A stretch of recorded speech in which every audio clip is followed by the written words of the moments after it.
कल की कथा याद है? कल की कथा सबको याद है ना? उनका पति राक्षस बन गए थे जो।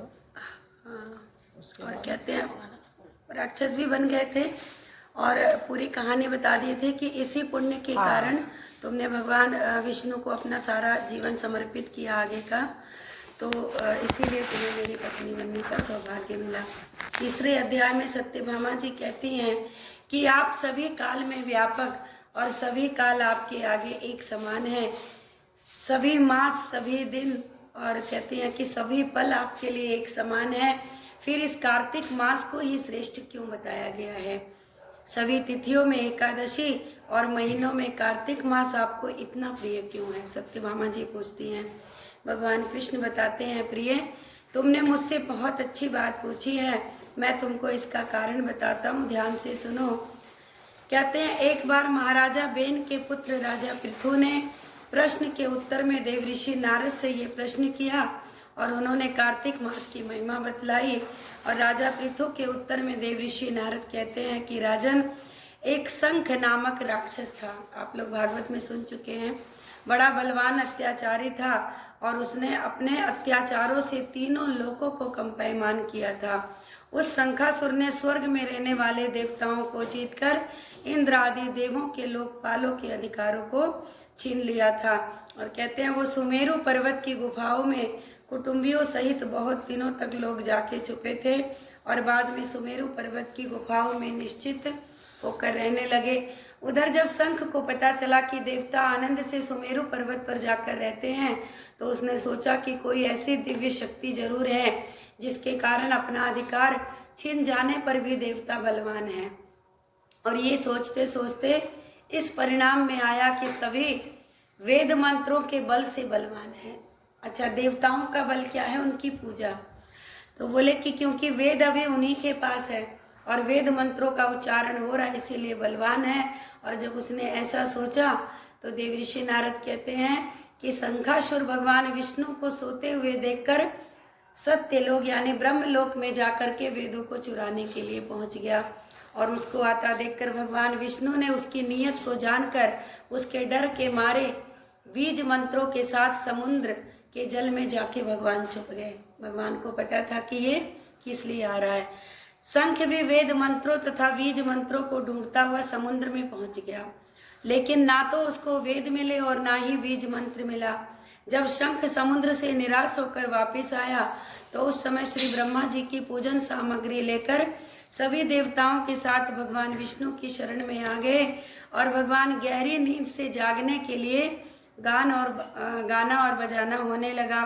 धूप दीप आदि से बार बार लोग भगवान को जगाने लगे। धूप दीप नैवेद्य आदि अर्पण करने पर भी भगवान की निंद्रा भंग नहीं हुई, भगवान सो गए समुद्र में जाके। तब देवताओं सहित श्री ब्रह्मा जी को अपनी पूजा करते देखकर बहुत प्रसन्न हुए और उनसे कहने लगे कि मैं आप लोगों के भजन कीर्तन मंगला आरती मंगलाचार से अनंत प्रसन्न हूँ, आप अपना अविष्ट वर मांगिए, मैं अवश्य प्रदान करूँगा।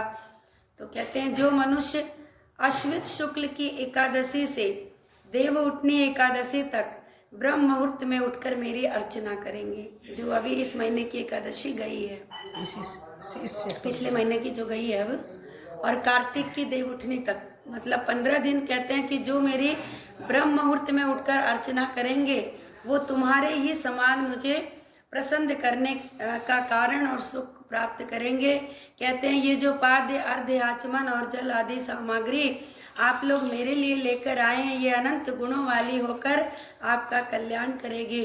और शंख जो वेद चुरा कर ले गया है वो सब समुद्र में ही है, अतः मैं शंखासुर को मारकर वेदों को वापस लेकर आता हूँ।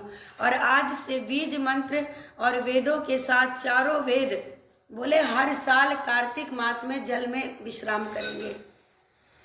और कहते हैं कि अब मैं मत्स्य रूप धारण करके समुद्र में जाता हूँ और आप लोग भी ऋषि मुनियों को साथ लेकर मेरे साथ चलें।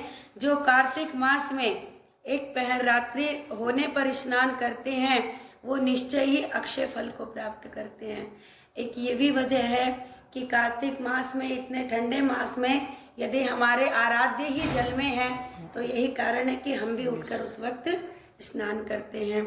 और कहते हैं अज्ञान में अमृत स्नान का फल ये प्राप्त हो जाता है। इस समय जो स्नान किया जाता है वो अमृत स्नान है।